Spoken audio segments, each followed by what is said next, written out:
Muito bom dia, galera do oitavo ano. Coisa boa estarmos juntos mais uma semana. Que Deus abençoe cada um de vocês e os proteja, né? Então, já iniciamos aí a nossa aula com algumas imagens, algumas obras referente ao tema que nós vamos ver hoje, que é referente ao romantismo. Se engana aí quem pensou em melação, né? Em cena de novela mexicana, né? Tipo, não se vá, Carlos Daniel. Não, nada disso, tá? Hoje nós vamos falar de um romantismo, mas um romantismo amplo, assim como as imagens que foram colocadas para você. Amor à pátria, amor à natureza, tem a questão do sobrenatural, do terror também.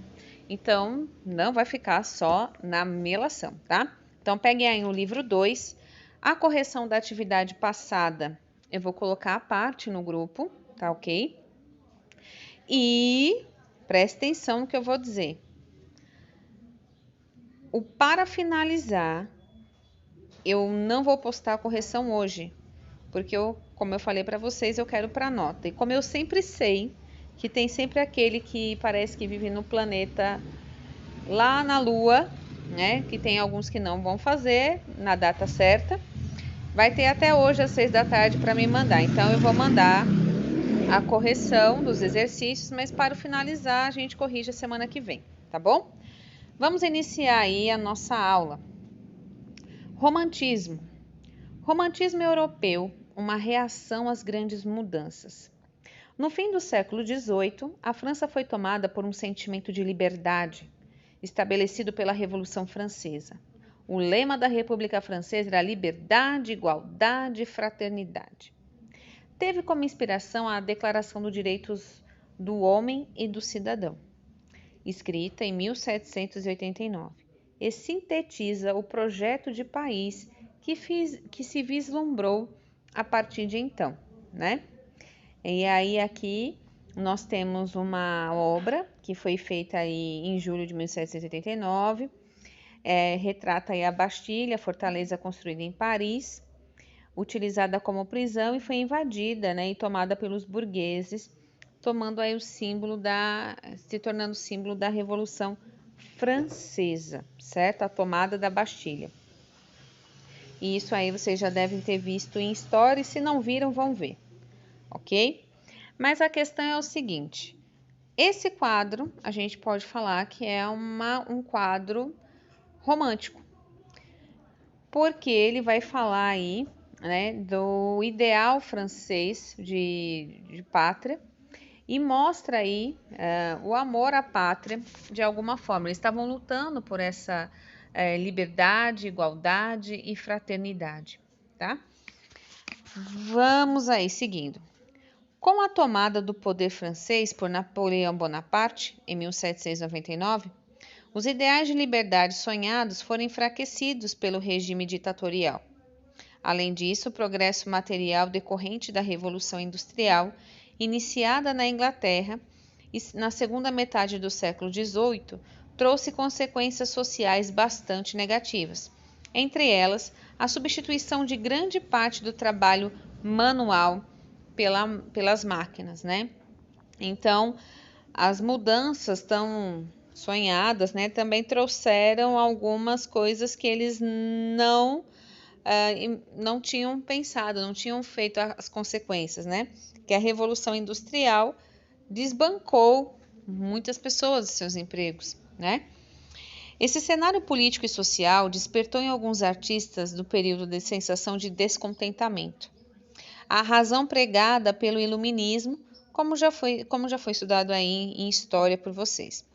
Já não era mais suficiente, portanto, a arte passou a ser um caminho para se fugir daquela realidade, retratando o drama humano. Então, nessa primeira página, o livro desenha para vocês o cenário de transição, de mudanças, né? Isso se passa em Paris, na França. Então, muitas mudanças acontecendo, Revolução Industrial, a luta por igualdade, liberdade, fraternidade, as consequências da Revolução Industrial, empregos realizados por máquinas, né? E muitos desempregados, enfim. Muitas mudanças, muitas muitos problemas sociais também, e aí a busca de uma fuga, a fuga daquela realidade, tá? Coloquemos nosso livro na página 19, e lá nós vamos ver aí a questão do contexto sócio-histórico de tudo isso. E aí, gente, olha só. Podemos dizer que o romantismo foi um estilo artístico que nasceu nesse contexto sócio-histórico, influenciado pela visão de mundo de alguns escritores pré-românticos alemães, como Johann W. Goethe, Friedrich Schiller, né? Para esses escritores, a liberdade, a emoção, a espiritualidade e a juventude foram inspirações para suas produções literárias iniciais, tá? A literatura, então, abriu caminhos para que no fim do século XVIII e nas primeiras décadas do século XIX, muitos artistas visuais contestassem as bases artísticas do neoclassicismo, como estudamos anteriormente. A base da arte neoclássica foi a retomada da antiguidade clássica para iniciar uma produção que passou a valorizar a liberdade, as emoções individuais, a intuição e o nacionalismo. Ainda o descontentamento com a realidade trouxe à tona um sentimento de melancolia, ou seja, de tristeza, né? Tema muito frequente no romantismo, ok? Então, voltemos aí ao contexto histórico. Mudanças, dificuldades sociais, a fuga, mas serviram aí de inspiração dentro desse contexto histórico a liberdade, a emoção, a espiritualidade, o amor à pátria, né? Porém, ainda com todo esse descontentamento vivido no contexto social, trouxe um sentimento muito forte de tristeza, e isso é passado com muita força nas obras do romantismo, tá? Isso no contexto geral. Agora temos aqui um quadro no meio da página 119, um retângulo, na verdade, né? Que fala sobre o romantismo no teatro e na dança. Que, como eu disse para vocês, uma vanguarda, ela explode em todas as esferas da arte. Ponto. E aí nós vamos ler aí essa questão aqui, tá? Música, teatro e dança no romantismo. O romantismo literário esteve presente entre as diversas formas artísticas, pois além das artes visuais, envolveu a música, o teatro e a dança. Na música, ele esteve bastante relacionado ao mistério e à fantasia. A ópera francesa foi marcada pelo estilo romântico e teve criações de grandes compositores alemães como Beethoven, Schubert. Já no teatro, o romantismo se fez bastante presente na figura do herói romântico, marcado pelo conflito e pelo desejo de interferir no mundo, no rumo da história da humanidade.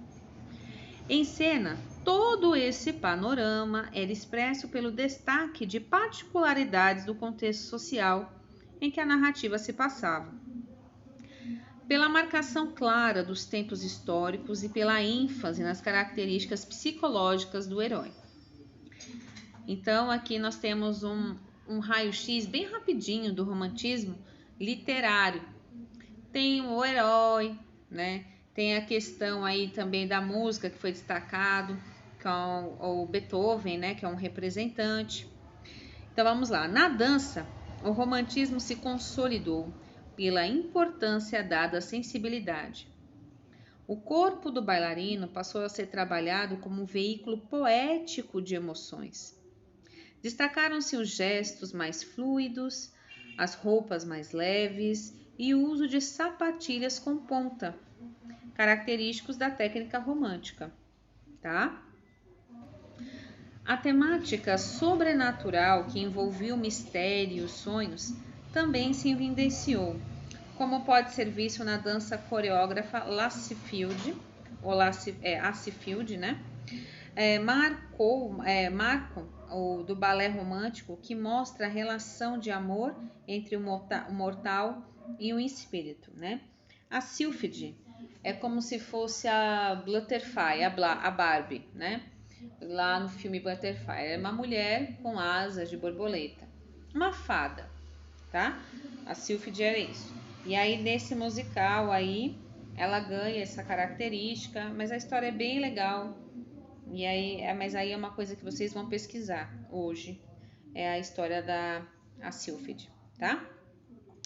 Porém, contudo, entretanto, vamos dar continuidade aí ao que interessa. Continuemos na página 120. Vamos lá, meu povo. Características da pintura romântica. A temática emocional é o foco das obras românticas. Além disso, uma característica importante do estilo romântico é a dramaticidade, que se aproxima do estilo barroco. Então, né, vamos lá. Características é a dramaticidade, que se aproxima, e o emocional, né? Apesar de os artistas do romantismo se rebelarem contra o estilo neoclássico e, consequentemente, contra a rigidez das regras clássicas pela academia, eles acabaram utilizando alguns dos elementos da arte antiga, ainda que de forma exagerada e distorcida. Retornaram muitas vezes à estética da pintura gótica medieval, ainda que com diversas diferenças e nuances. É possível salientar algumas tendências que persistiram ao longo do período romântico, as quais veremos a seguir. Então, agora nós estamos analisando a pintura romântica, levando em consideração a dramaticidade e as emoções, que é o que nós acabamos de falar. Continuemos aí a leitura. A experiência individual e o prenúncio da arte moderna. Na contramão dos princípios clássicos, o romantismo trouxe para a arte uma atmosfera que procurou negar o conservadorismo e a razão. Com isso, ficou evidenciada na arte a ideia de representação e a imagem passou a ser considerada uma das experiências individuais. Esse fortalecimento da expressão individual do artista, e não mais a expressão de sentimentos universais do ser humano, nem do seguimento à risca de cânones, né, foi um divisor de água nas artes. Para Ernest Grombeek, professor historiador de arte, foi no século XIX que, pela primeira vez, a arte constituía um meio perfeito para a expressão da individualidade, desde que o artista tivesse uma individualidade a processar. Observe a obra ao lado de N.-Louis Giraudet. Esse artista foi um pintor francês que transitou entre os estilos do neoclassicismo e do romantismo.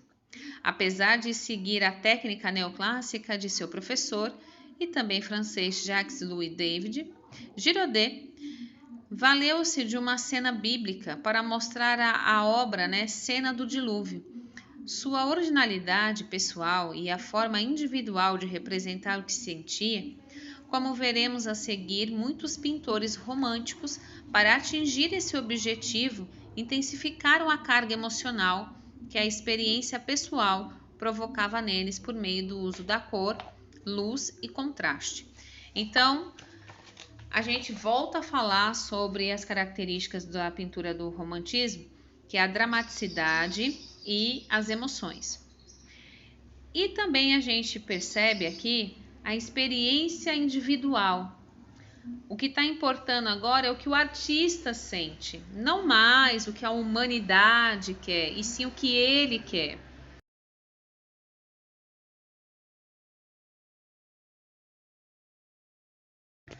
Aqui ele ganha voz, digamos aqui, tá?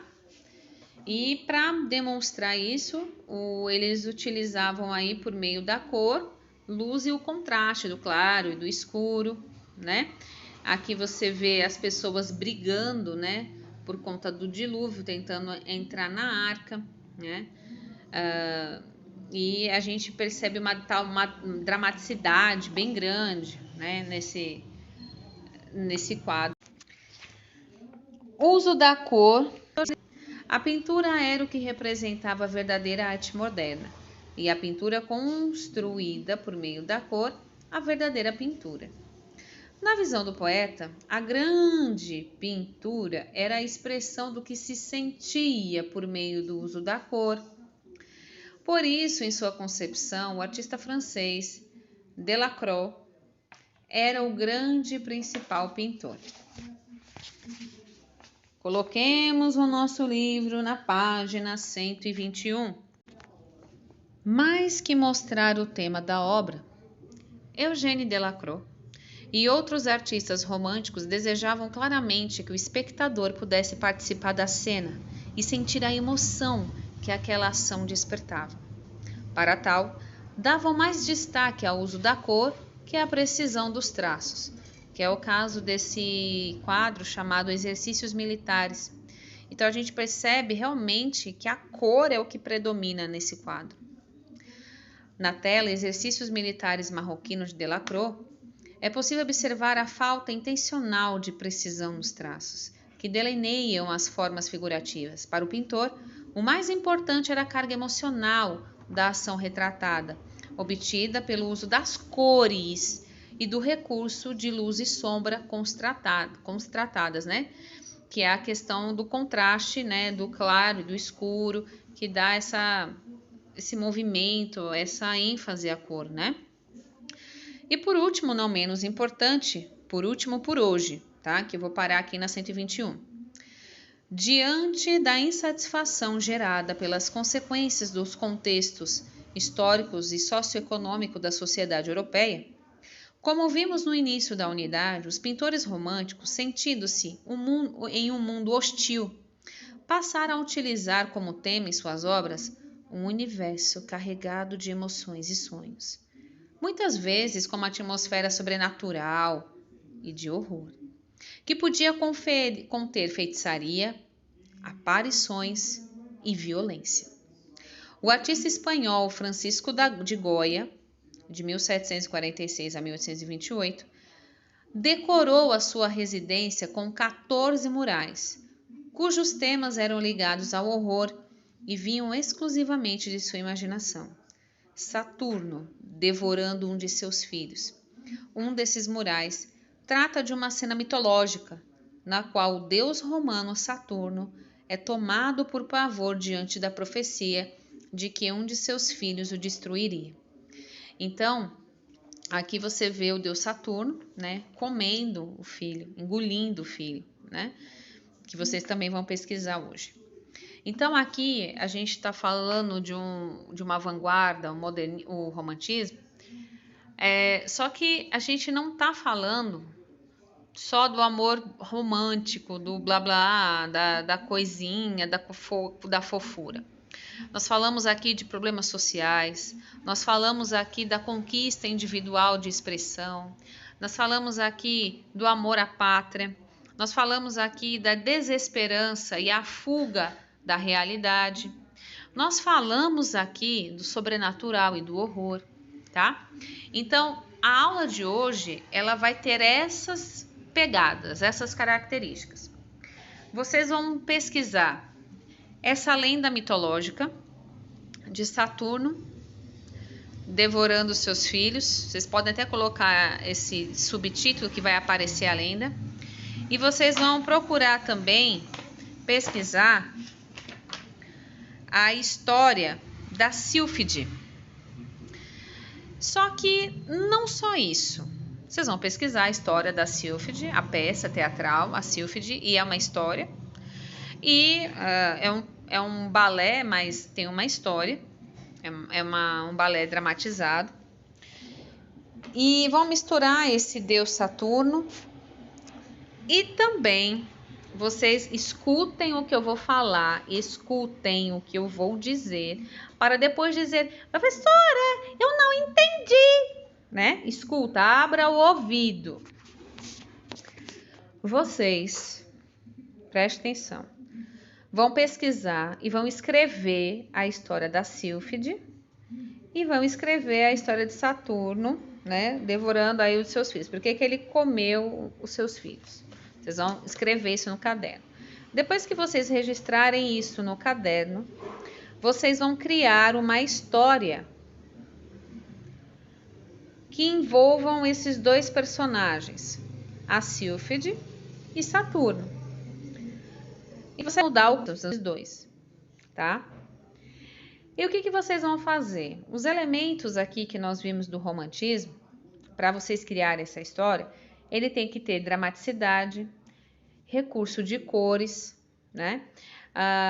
Tristeza, né? Mas também tem a questão da emoção, dos sentimentos. Então, tudo isso vocês vão incorporar na história de vocês. Que eu já digo que não será uma história corrida, será uma história em quadrinhos. A história, vão construir tudinho. Semana que vem, nós vamos entrar no Meet e eu vou mostrar para vocês uma ferramenta chamada Storyboard, onde vocês vão colocar essa história que vocês criarem hoje, né, em recursos digitais. Nós vamos criar um Storyboard. Muito legal, tá? Então, preste atenção que hoje é o início da atividade, mas semana que vem terá o meio da atividade para na outra semana a gente terminar, certo?